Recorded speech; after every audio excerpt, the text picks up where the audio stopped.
Hi hello friends, എല്ലാവർക്കും സുഖമാണെന്ന് വിചാരിക്കുന്നു. ഇന്ന് നമ്മളൊരു കുക്കിംഗ് വീഡിയോ ആണ് ചെയ്യാൻ പോകുന്നത്. ഒരു നോർമൽ കുക്കിംഗ് അല്ല, ബീഫിൻ്റെ ബ്രെയിനാണ് നമ്മൾ കുക്ക് ചെയ്യുന്നത്. തലച്ചോറ് പലരും കുക്ക് ചെയ്യാറുണ്ടാവും, പലർക്കും ഇഷ്ടമുണ്ടാവില്ല. ഇതുപോലെ ബീഫിൻ്റെ ബ്രെയിൻ എടുത്തിട്ട് അതിൻ്റെ മുകളിലത്തെ ഒരു പാട പോലെ ഉണ്ടാവും, അതൊന്ന് ക്ലീൻ ചെയ്ത് നല്ലപോലെ വാഷ് ചെയ്തെടുക്കലാണ് ഫസ്റ്റ് പണി.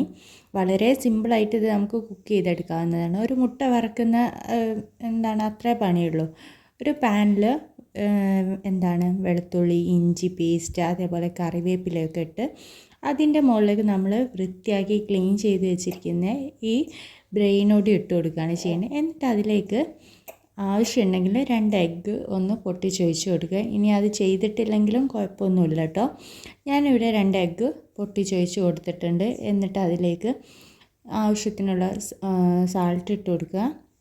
അതേപോലെ വേറെ പച്ചമുളക് അങ്ങനത്തെ ഒന്നല്ല ഇടേണ്ടത്, നല്ല കുരുമുളക് പൊടിച്ചത് നല്ലപോലെ ഇട്ട് കൊടുക്കുക. എത്രയാണോ എരിവ് വേണ്ടത് അതിനനുസരിച്ച് നല്ലപോലെ കുരുമുളക് പൊടിച്ചത് ഇട്ട് കൊടുക്കുക. എന്നിട്ട് നല്ലപോലെ നമ്മൾ എഗ്ഗൊക്കെ സ്ക്രാമ്പിൾ ചെയ്യും പോലെ നല്ലപോലെ ഒന്ന് മൊത്തമായിട്ട് മിക്സ് ചെയ്തെടുക്കുക. എന്ന് കരുതി മൊത്തമായിട്ടൊരു ഈ ബ്രെയിന് മൊത്തമായിട്ട് ചെറിയ ചെറിയ പീസായി പോവാതെ നോക്കുക. അത്യാവശ്യം ചെറിയ പീസാക്കി വെച്ചാൽ മതി. എന്നിട്ട് നമ്മൾ പിന്നെ ഇടേണ്ടത് മഞ്ഞൾപ്പൊടി കൂടിയാണ് ഇടേണ്ടത്. മഞ്ഞൾപ്പൊടിയും കൂടി ഇട്ട് നല്ല പോലെ ഒന്ന് മിക്സ് ചെയ്തെടുക്കുകയാണ് ചെയ്യുന്നത്. ഇത് കുക്ക് ചെയ്യുമ്പോൾ നമ്മൾ ഹൈ ഫ്ലെയിമിലിട്ട് കുക്ക് ചെയ്യാതിരിക്കുക. ഒരു സ്ലോയിലിട്ട് സിമ്മിലിട്ടിട്ട് ഏറ്റവും സിമ്മിലിട്ടിട്ട് കുക്ക് ചെയ്യുക. നല്ലപോലെ ഇത് മിക്സ് ചെയ്തതിന് ശേഷം നമ്മളൊന്ന് അടച്ച് വെക്കുന്നത് നല്ലതാണ്. അടച്ച് വെച്ചിട്ട് ഒരു 5 മിനിറ്റ് കഴിയുമ്പോൾ പിന്നെയും ഓപ്പൺ ചെയ്ത് നോക്കുക. അന്നിപ്പോൾ കുറച്ച് വെള്ളമൊക്കെ ആയി നിൽക്കുന്നുണ്ടാവും. അതൊക്കെ പിന്നെയും മിക്സ് ചെയ്ത് കൊടുക്കുക. അതൊക്കെ വറ്റി വേവും.